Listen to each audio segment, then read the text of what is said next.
¿Cómo vencer las preocupaciones? El nuevo curso que te hará vivir plenamente sin que el miedo o la ansiedad dañen tu bienestar emocional o tu salud corporal. Quédate y juntos con el Padre José aprendamos cómo vencer las preocupaciones.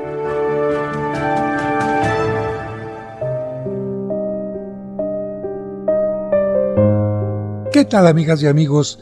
Bienvenidos una vez más a este programa que, como ustedes saben, hago con mucho gusto tratando de levantar el ánimo, invitando a tener una reflexión y sobre todo a alimentar nuestra fe con pensamientos positivos. Y es que a lo largo de los últimos programas hemos estado hablando de que el ser humano tiene preocupaciones, problemas, adversidades, retos, desencuentros, rompimientos, etc. ¿Quién no los tiene? Sin embargo, las personas pueden tener una actitud totalmente distinta ante estos problemas y adversidades. Una actitud negativa, que no es la correcta, que no es la que yo te sugiero, es simplemente quedarte rumiando el problema, hacerte la víctima, pensar que no hay una solución, pensar que es una maldición, un castigo divino, que es algo que se ha propiciado por alguna brujería, algún hechizo, o bien la misma persona puede tener una actitud totalmente distinta, que es, en primer lugar, hacer un alto. Y en lugar de dejarse llevar por las emociones negativas, pensar en las armas que tiene para enfrentar el problema. Especialmente la principal arma es la confianza en Dios, saber que Él está con nosotros, que Él nos tiende la mano siempre. En segundo lugar, que nosotros podemos aprender de los problemas. Aun si hemos cometido un error, podemos aprender de él. En tercer lugar, esto nos invita a ver qué elementos tenemos para enfrentar la adversidad y si no tenemos algunos elementos, quizás pedir ayuda a quien sí los tiene. Otro elemento importante que un problema nos propicia es que nos hace creativos. Nos hace buscar una solución, como por ejemplo aquellas personas que de repente se quedan encerradas en una casa porque se atoró la chapa. Bueno, ¿qué es lo que hacen?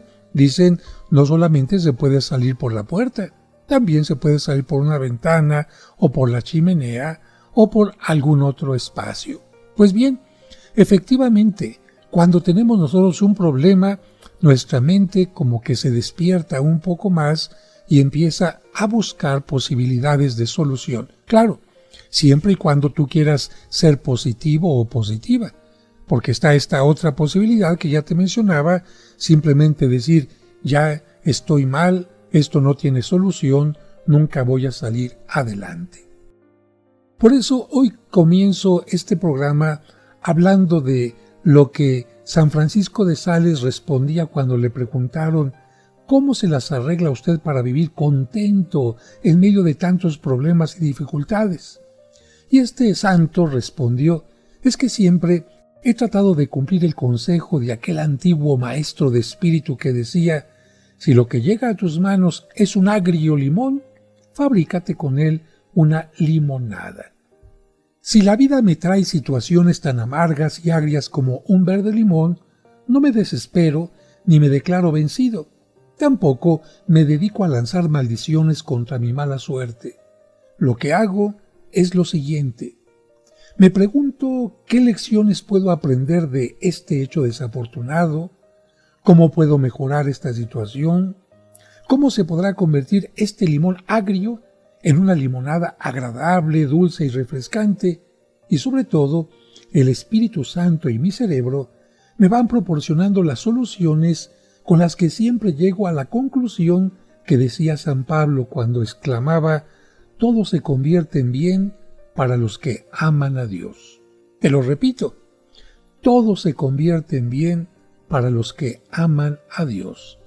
Bueno, y aquí yo quiero resaltar esto, es que amar a Dios no es solamente decirle te quiero con el corazón, dejarse llevar por las emociones bonitas hacia Él, sino entender que si Dios permite algo en esta vida, es o porque nos va a fortalecer, o porque nos va a ayudar a ser más humildes, o porque nos va a permitir recapacitar, o porque nos va a ayudar a confiar más en él.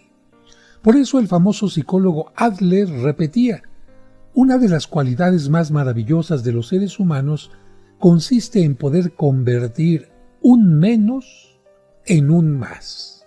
Lo repito, una de las cualidades más maravillosas de los seres humanos consiste en poder convertir un menos en un más, es decir, transformar lo negativo en positivo, en enseñanza, en aprendizaje, en fortaleza. Y a propósito de esto, ahora les voy a contar esta historia que yo titulo La esposa del explorador. Se trata de dos personas, Alicia, la esposa, y su esposo Abel. A don Abel lo envió el Instituto Geográfico a levantar unos planos en las orillas del inmenso río Amazonas y se llevó a su esposa sin imaginarse todo lo que la pobre iba a sufrir en esas tierras. Vamos a ver cómo lo cuenta ella. Así lo escribió. Yo odiaba ese lugar tan alejado y solitario. El clima era horrendo.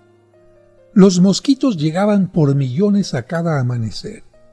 No había nadie con quien hablar sino unos pocos indios que pasaban por allí casi sin levantar la cabeza.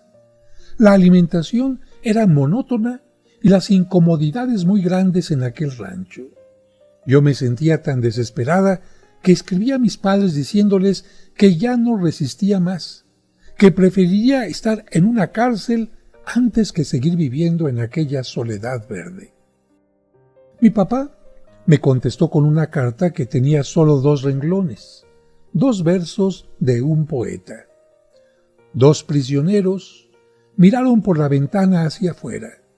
El uno solo vio polvo y barro. El otro vio el sol, las flores y los montes. Leí muchas veces estos versos y me llené de vergüenza. Mis ojos no habían estado viendo sino el polvo y el barro de mi alrededor y no se habían dedicado a ver lo luminoso, lo valioso que había en aquellas tierras. Dispuse cambiar mi modo de actuar. Me hice amigos entre los indígenas y quedé asombrada al ver la reacción tan amistosa de esa gente cuando sienten que se les estima y aprecia. Mostré interés por sus tejidos y hasta vinieron a regalarme piezas muy artísticamente labradas que no habían querido vender a los turistas. Estudié muchos detalles impresionantes en aquellas selvas milenarias. Aprendí curiosas fórmulas medicinales que los indios de esas regiones han practicado por siglos y siglos. Observé con atención la vida acuática en aquel río tan ancho que la orilla opuesta no se alcanza a divisar a simple vista, y busqué y coleccioné de entre sus aguas las más variadas y hermosas especies de peces de colores. Enseñé a las mujeres indígenas muchos detalles prácticos para defender la salud de sus niños y para hacer pequeñas industrias caseras. Pronto, el rancho donde yo residía dejó de ser un sitio solitario y aburridor y se convirtió en una verdadera escuela a donde cada día acudían indias mayores y menores para que les enseñaran nuevos conocimientos prácticos para sus hogares y a rezar y cantar y aprender el catecismo. Y hasta en puesto de salud se convirtió aquel cobertizo pajizo porque los indios heridos o con infecciones dolorosas llegaban a que yo les recetara y a que les proporcionara los medicamentos que mi esposo conseguía por medio del Instituto Geográfico. ¿Qué es lo que produjo en mí este cambio tan provechoso? La selva no había cambiado. El sitio seguía siendo terriblemente alejado de la civilización. El número de mosquitos no había disminuido. Las incomodidades seguían siendo muy grandes, pero había cambiado yo. Había cambiado mi actitud ante la difícil situación, y al mejorar mi actitud, mejoró mi situación, y mi existencia, que estaba siendo desdichada y desesperante, se convirtió en la más emocionante aventura de mi vida. Ahora ya desde mi prisión de selva amazónica, no me dediqué a mirar el barro y el polvo, sino lo luminoso, lo agradable y lo provechoso. Y reuní todas las observaciones que había coleccionado en aquellas selvas impresionantes, y al volver a la capital las publiqué en mi libro titulado Amazonas, Paraíso Verde, el cual alcanzó gran éxito. Bien, pues así nos cuenta esta historia esta mujer, Alicia, la esposa de aquel hombre Abel que de repente se sentía en el peor lugar y de pronto descubrió que era un paraíso. Y en este segmento quiero comenzar hablando de la historia de la chinita y la suegra. Ya desde que hablamos de suegra, hay muchas personas que ya inmediatamente piensan en algo negativo, en alguien molesto, en alguien metiche, en alguien que va a traer problemas, y yo me pregunto, ¿por qué simplemente por mencionar una palabra la gente ya está teniendo un prejuicio? Es decir, no conoce ni siquiera de quién se trata, pero escucharon la palabra suegra y ya tienen un prejuicio. Todas las suegras son malas. Bueno, vamos a escuchar esta historia. Miren, en China es obligatorio, bueno, por lo menos en el tiempo de esta historia, era obligatorio que si un hijo era único y se casaba, tenía que llevar a vivir a la mamá. Si era la única persona con quien podía vivir, tenía que llevar a la mamá a vivir con él. Bien, la chinita estaba muy enamorada de su esposo, muy cariñoso, muy atento, muy amable, muy educado, muy responsable, y mientras eran novios todo estaba bien. Pero empezaron a vivir juntos, y ¿qué les digo? A la primera semana ya esta mujer empezaba a tener un sentimiento de malestar contra la suegra. Pasaron otros 7 días, otros 7 días más, y esta mujer de plano dijo, no la soporto. Y enterada de que había un hombre que vendía medicamentos, vendía brebajes, hierbas, entre los que incluía veneno, lo fue a visitar. Y te digo por qué entre los que incluía veneno, porque los medicamentos en general, si nosotros no los manejamos con cuidado, son veneno para nosotros. De hecho, en la antigua Roma, los que se dedicaban a hacer medicamentos se les conocía precisamente por personas que tenían veneno. De tal manera que lo importante ante un medicamento es la receta, que alguien te lo indique, que te vaya a funcionar adecuadamente, especialmente en la dosis adecuada. Bueno, pues esta mujer fue con el ancianito chino, sabio, y le contó el problema. Y le dijo a aquel hombre, ¿qué es lo que quieres que haga yo? Y ella le dijo, pues yo sé que usted puede hacer algo para que este problema desaparezca. Y el hombre simplemente pensó primero y después dijo en voz alta, veneno. Hay veneno. La chinita lo que entendió es que este hombre le iba a dar un veneno muy poderoso. Y el chinito le dijo a la chinita, mira, aquí están estas hierbas, llévatelas todas. ¿Qué es lo que vas a hacer con estas hierbas? Mira, yo veo que aquí hay un veneno muy poderoso, así dijo, pero lo que vas a hacer con estas hierbitas, ¿qué es? Preguntó la chinita, ¿qué hago? ¿Qué hago? ¿Se las doy todas juntas a mi suegra? Y el ancianito le dijo, no, imagínate que estas hierbas son veneno. Si tú le das el veneno junto a tu suegra, cuando muera y sepan que murió envenenada, todos van a decir, ¿quién tenía interés en envenenarla? ¿Su hijo? No, porque se lleva muy bien con él. Las vecinas, no, porque se lleva muy bien con ellas. Las personas del mercado, no, porque se llevan muy bien con ellas.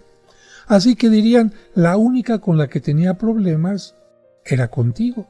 Y por lo tanto te van a decir que tú eres la causante de la muerte. Así que para evitar esto, lo que vas a hacer es ponerle una pequeña ramita a la sopa cada día. Y así lo hizo la chinita.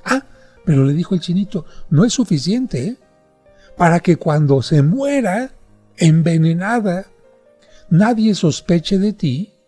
Entonces lo que vas a hacer es, vas a empezar a fingir que eres muy amable con ella. Y así cuando muera, nadie te va a poder echar la culpa. Bueno, al día siguiente, La mujer empezó a seguir la receta. Todos los días una pequeña ramita sobre la sopa, pero al mismo tiempo, buenos días, suegra, ¿cómo está? ¿Cómo amaneció? ¿Le puedo ayudar en algo? ¿Quiere que la acompañe al mercado? Bueno, las cosas evidentemente que eran totalmente distintas. Y curiosamente, después de 15 días, la misma chinita llegó con el hombre anciano para decirle, por favor, quiero que me dé un antídoto. Ah, caray, ¿por qué? Porque ahora me relaciono maravillosamente con mi suegra. Somos magníficas compañeras, platicamos de cosas íntimas, nos reímos, salimos juntas, nos divertimos, compartimos la vida. Por favor, deme un antídoto. Y aquel hombre simplemente le dijo, mira, esas hierbitas no tenían ningún veneno. El veneno estaba dentro de ti. El veneno eran tus actitudes, tu falta de comprensión hacia aquella mujer. Cuando tú cambiaste tu actitud, curiosamente cambiaron las cosas. A lo mejor tu suegra se siguió comportando igual, pero tú cambiaste. O si ella en un momento determinado tenía algún problema contigo, pero tú tuviste un cambio en tu forma de tratarla, lograste que ella también cambiara. De tal manera que no se necesita ningún antídoto, porque esas hierbas que te di no eran de ninguna manera veneno. Con este cuento que cuentan mucho precisamente los chinos para indicarnos que las relaciones interpersonales pueden cambiar radicalmente cuando nosotros teníamos un prejuicio contra alguien y empezamos a tratarlo con respeto, con cariño, con admiración, con elementos positivos, lo más seguro es que aquella persona tenga un cambio con nosotros. Así que, en este caso, el chinito le diría a la chinita, bueno, si la vida te dio una suegra como un limón, pues haz tú una limonada. Yo estoy seguro que Alicia, la de la historia anterior, y también la chinita, se dieron cuenta que es verdad aquello que los sabios griegos repetían 500 años antes de Cristo. Las cosas más valiosas y más consoladoras son las más difíciles, las que han costado más sacrificios. Y para subrayar esto te cuento esto. Un gran educador decía, la felicidad no consiste tanto en conseguir placeres, sino en conseguir victorias. Y muchas victorias llegan en forma de ideales realizados, de desilusiones alejadas, de limones agrios convertidos en sabrosas limonadas. Y ahora les cuento una historia de Venezuela. Se titula La región de las culebras. Don Juan Sierra contaba su experiencia en las calurosas tierras de la región de Armero, de cómo allí pudo fabricar buenas limonadas con limones muy agrios. ¿Qué es lo que cuenta él? Así lo dice. Adquirí una finca para ir a sembrar, pero aquellos terrenos eran totalmente estériles. Quedé desalentado, porque allí no se producían sino matas de espinos y culebras venenosas. Entonces se me vino una idea: transformar el pasivo en activo, sacar todo el provecho posible de lo aptas que eran aquellas tierras para las culebras, y con asombro de todos me dediqué a criar serpientes venenosas. Tomé el consejo de varios técnicos en esta materia y coloqué en la puerta de la finca un letrero que decía: se compran serpientes venenosas. Los que pasaban y leían el letrero decían: ahora sí van a acabar con todas las culebras de esta región. Se nota que el dueño de la finca les tiene odio a las culebras y las va a matar y acabar con todas ellas. Pero no era eso lo que yo pretendía. Los campesinos empezaron a llegar con serpientes cascabeles, talla X, corales, pudridoras y de muchas otras clases más, y se las comprábamos a buen precio y las cuidábamos, y cada mes colocábamos sobre la cabeza de la serpiente una horqueta para que no nos mordiera, y la agarrábamos fuertemente del cuello, y después de desafiarla un rato para que llenara de veneno la bolsa que llevaba en la garganta, la sacudíamos fuertemente sobre una bandeja y ella dejaba caer allí una gota del mortal veneno. Y con esa gota se alcanzaban a fabricar 100 inyecciones antivenenosas contra el veneno de otras serpientes. ¿Y qué creen? Este negocio me produjo mucho dinero. Es verdad que aquel terreno no producía sino matas de espinas y culebras venenosas, pero de aquel menos sacamos un más, y de aquel agrio limón de la esterilidad obtuvimos la agradable limonada de unas buenas ganancias. A mí me parece esta historia también otro ejemplo de cómo alguien, en lugar de ver únicamente la parte negativa, descubre que aquellas serpientes, aquellas culebras, tienen también algo positivo, porque tenía razón en lo que él hizo. Con el veneno de estas serpientes se puede sacar antídoto. Y como no todo el mundo se dedica a sacar el veneno de las serpientes, y él lo hacía, lo vendió a muy buen precio, no solamente sacó dinero, sino que ayudó con el antídoto a que muchas personas no murieran. Quizás muchos pensarían que una serpiente o muchas serpientes eran simplemente algo totalmente negativo, pero esta persona de la que mencionábamos la historia se dio cuenta que de ella se podía sacar algo positivo. Y a propósito de esto, yo te pregunto a ti, seguramente has escuchado que una persona fue mordida por una serpiente, ¿y de dónde se sacó el antídoto? ¿Cómo se prepara el antídoto para que el veneno de una serpiente no te haga daño? Fíjate que el antiveneno se hace de esta manera. Este veneno que se ha sacado de la serpiente se inyecta en caballos, en borregos o en cabras. Y tú vas a decir, ¡ay, pobrecitos, los van a matar! No, es que no se inyecta una cantidad muy grande, sino se inyecta una cantidad muy medida para que no mate al animal. Y luego se toma la sangre del animal y se separan los anticuerpos específicos para el veneno de la serpiente. El antiveneno se administra en la vena de un paciente para que se pueda mezclar con la sangre en el cuerpo y de esta manera la persona se salva. Y tampoco se murió ni el caballo, ni el borrego, ni la cabrita. Claro, yo estoy seguro que al principio, cuando empezaron a hacer las pruebas, ponían una cantidad mayor de veneno a los caballos y seguramente morían. Pero afortunadamente, actualmente, con este conocimiento, hay muchas personas que se salvan.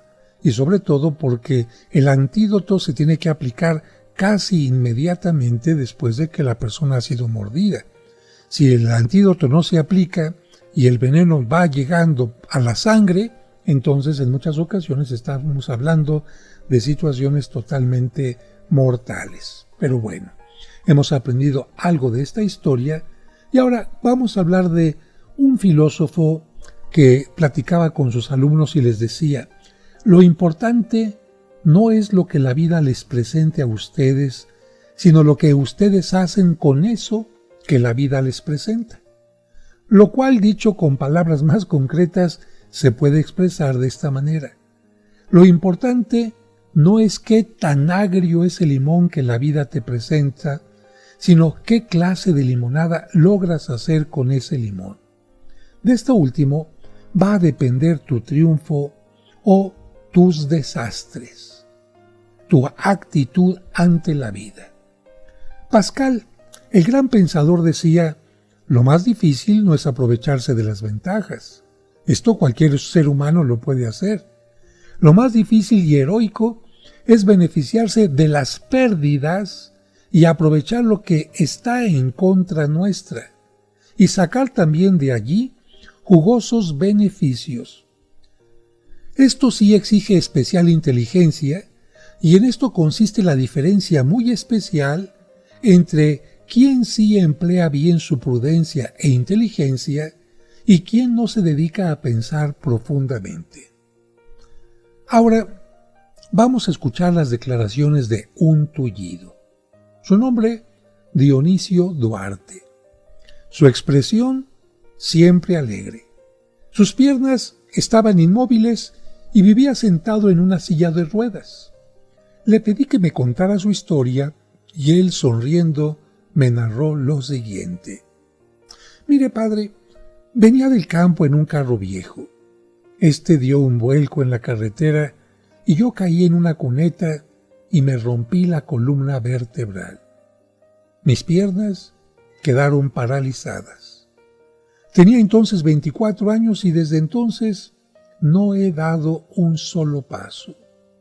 Bueno, y yo le pregunté, ¿y cómo se las arregló para aceptar esta terrible situación por toda su vida? ¿No se desesperó? Sí, al principio me enfurecí y me rebelé. Maldecía mi suerte, pero a medida que pasaban los años, vi que mi rebeldía solamente me proporcionaba amarguras y no solucionaba nada. Entonces me propuse cambiar de táctica y sacar de este mal todo el mayor bien que fuera posible. Y ahora casi me alegro de que este accidente me hubiera ocurrido porque desde entonces comencé a vivir en un mundo diferente. Empecé a leer la Biblia y otros libros formativos de fama universal, y en estos 14 años he leído por lo menos 14 libros por año, y bien leídos y meditados. Estos libros me han proporcionado un modo totalmente superior de pensar al que antes tenía. También me dediqué a escuchar música clásica y he gozado de lo lindo saboreando las maravillosas composiciones de Beethoven, Mozart, Schubert, Haydn, Tchaikovsky o de otros, de esos compositores inmortales que antes ni siquiera tomaba en cuenta. Y bendigo al Espíritu Santo por haberles inspirado a estos artistas tan admirables composiciones. Pero la oportunidad mayor que me proporcionó este accidente fue que me dio tiempo para pensar. Sí, aunque no lo crea, porque no siempre dedicamos tiempo para pensar. Y el accidente me hizo pensar y pensar y pensar. Bueno, y este hombre con su sonrisa continuó. Lo mejor de mi parálisis fue que me enseñó a pensar seriamente. Antes vivía preocupándome por un montón de cosas que ahora me parecen tonterías y juegos de niños. Mi escala de valores tenía arriba como primer valor tener mucho dinero. Como segundo, la satisfacción de mi orgullo, el ser muy estimado, muy apreciado por todos. El tercero, gozar de los placeres sensuales. Pero esta forzada quietud me hizo pensar muy seriamente y he llegado a la conclusión de que ciertos valores por los que tanto me preocupaba los puedo perder, los puedo dejar ir con tranquilidad con la que se pierde un pequeño juguete.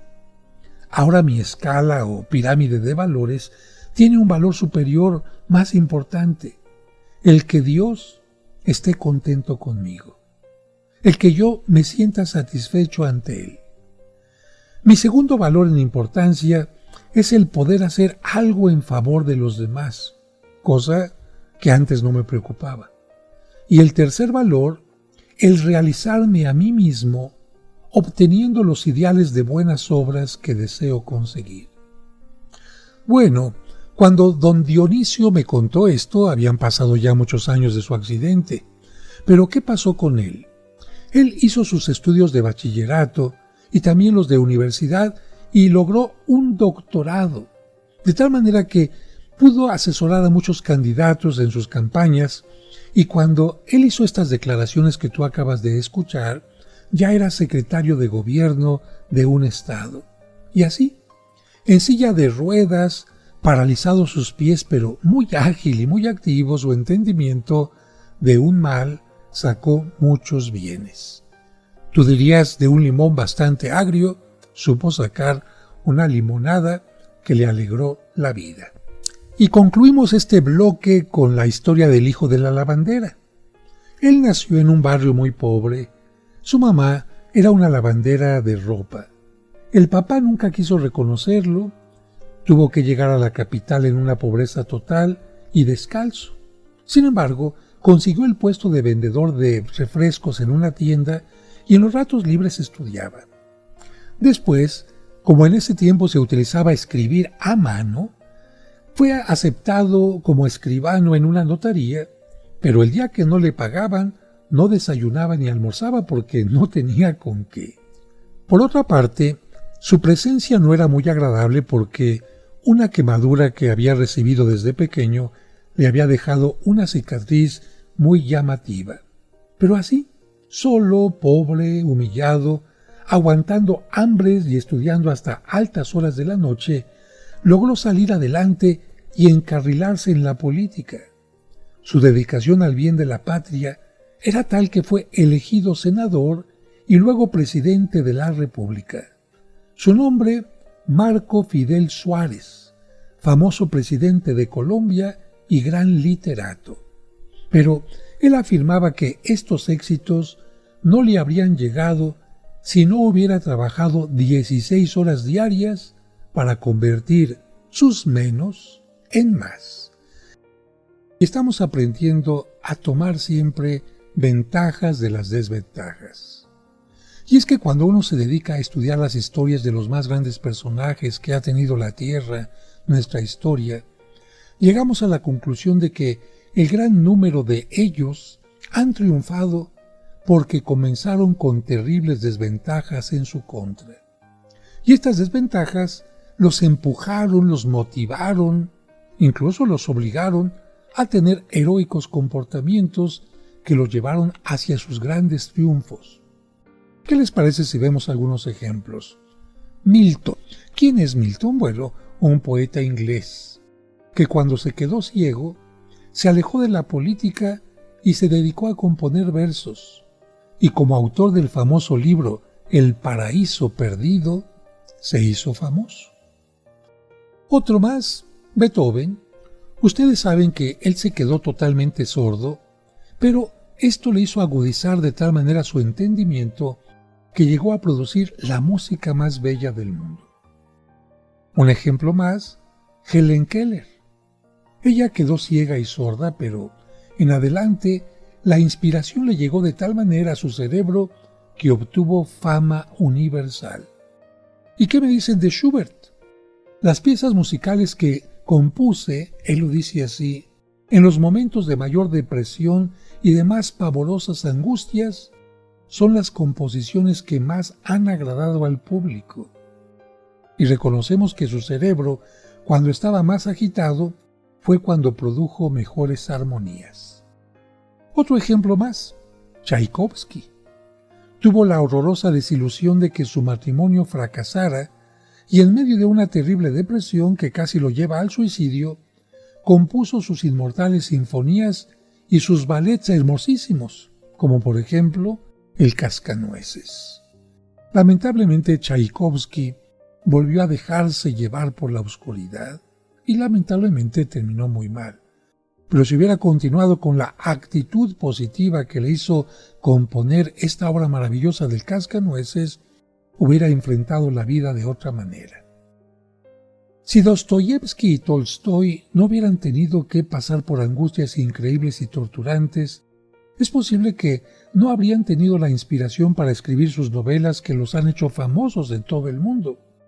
O Darwin, célebre sabio y científico que escribía: si yo no hubiera sido así de inválido como soy, seguramente no me habría dedicado a los estudios que he logrado hacer. Mis dolencias y mis defectos físicos me han ayudado mucho a dedicarme a la ciencia y a la investigación. ¿Y Lincoln? Si este hombre hubiera nacido de una familia rica y hubiera podido hacer cómodamente sus estudios, y si su matrimonio hubiera sido fácil, ¿habría acaso sentido la inspiración de libertar a los esclavos de Estados Unidos y de redactar discursos tan famosos como los que él pronunció? No. Gracias a su experiencia, pudo entender el sufrimiento de los esclavos y luchar por su libertad. Y podemos también hablar de santos, como el caso de Juan Bosco. Si no hubiera tenido una niñez espantosamente pobre y llena de sufrimiento, se habría dedicado a fundar colegios para educar a los niños pobres y desamparados? Yo creo que no. Su experiencia personal le hizo pensar en tantos niños que estaban sufriendo como él y dijo, si yo no pude cambiar mi situación personal cuando era niño, sí puedo cambiar la de muchos niños más. Los noruegos, grandes navegantes, tienen este refrán: los huracanes y los feroces vientos contrarios son los que nos forman como buenos marineros. Yo creo que con estas historias que estoy compartiendo con ustedes, podemos tener en claro que no es cierto que la vida cómoda y agradable y la ausencia de dificultades y la abundancia de riquezas sean las que hacen que las personas lleguen a ser buenas, felices, santas y provechosas para la humanidad. A mí me parece que todo lo contrario. La fuerza de carácter y la fuerte personalidad se obtienen generalmente en medio de las más impresionantes dificultades. Mientras más fuertes sean los vientos contrarios, mejor formado queda el marinero, como lo piensan los noruegos. Sería muy bueno imprimir un cartel y colocarlo en todos los colegios y escuelas, universidades y en muchas oficinas con estas palabras del sabio Pascal que ya hemos mencionado. Lo más difícil no es aprovecharse de las ventajas. Esto cualquier ser humano normal lo puede hacer. Lo más difícil y heroico es beneficiarse de las pérdidas y dificultades y aprovechar lo que está en contra nuestra y sacar también de allí jugosos beneficios. Esto sí exige especial inteligencia, y en esto consiste la diferencia muy especial entre quien sí emplea bien su prudencia e inteligencia y quien no se dedica a pensar profundamente. Así que el propósito del día de hoy sería tener una actitud mental que te ayude a obtener paz y felicidad. Y esto se puede tener con muchos elementos, especialmente pensar positivo, analizar tu vida y recordar aquellos momentos difíciles que lograste superar, pero especialmente a través de la oración. Porque cuando tenemos un problema, parece que todo se ennegrece, que no podemos ver nada, y en el momento en que nosotros nos conectamos con Dios, en primer lugar empieza a aparecer una paz, y poco a poquito como que empezamos a ver algunos rayos de luz para encontrar solución a un problema. Y ya que el día de hoy hemos hablado de Beethoven, yo quisiera decirte que él, a una edad bastante joven, escuchó una oda escrita por Friedrich von Schiller, que fue publicada en 1786, y cuando Beethoven tenía 23 años, dijo: yo quiero musicalizar este texto, y surgió así la idea que acabaría siendo con los años su novena y última sinfonía en re menor. Una obra que actualmente muchos jóvenes la conocen con un texto no original, sino más bien con este texto de Escucha, hermano, la canción de la alegría. Pero te voy a compartir lo que dice el texto de esta oda. Oh amigos, dejemos esos tonos, entonemos cantos más agradables y llenos de alegría. Alegría, alegría. Hermoso destello de los dioses, hija del Eliseo. Ebrios de entusiasmo entramos, diosa celestial, en tu santuario. Tu hechizo une de nuevo lo que la acerba costumbre había separado. Todos los hombres vuelven a ser hermanos allí donde tu suave ala se posa. Aquel a que la suerte ha concedido una amistad verdadera, quien haya conquistado a una hermosa mujer, una su júbilo al nuestro. Aun aquel que pueda llamar suya siquiera a un alma sobre la tierra, mas quien ni siquiera esto haya logrado, que se aleje llorando de esta hermandad. Todos beben de alegría en el seno de la naturaleza. Los buenos, los malos siguen su camino de rosas. Nos dio besos y vino y un amigo fiel hasta la muerte. Lujuria por la vida le fue concedida al gusano y al querubín la contemplación de Dios, ante Dios. Gozosos como vuelan sus soles, a través del formidable espacio celeste, corred así, hermanos, por vuestro camino alegres, como el héroe hacia la victoria. Abrazaos millones de criaturas, que un beso una al mundo entero. Hermanos, sobre la bóveda estrellada debe habitar un Padre amoroso. ¿Os postráis millones de criaturas? ¿No presientes, oh mundo, a tu Creador? Busca lo más arriba de la bóveda celeste, sobre las estrellas ha de habitar. Y con este hermoso pensamiento yo te invito a que, por lo menos en este día, trates de encontrar la alegría en lo más profundo de tu corazón y en la oración con Dios. Que Dios los bendiga y hasta nuestra siguiente emisión.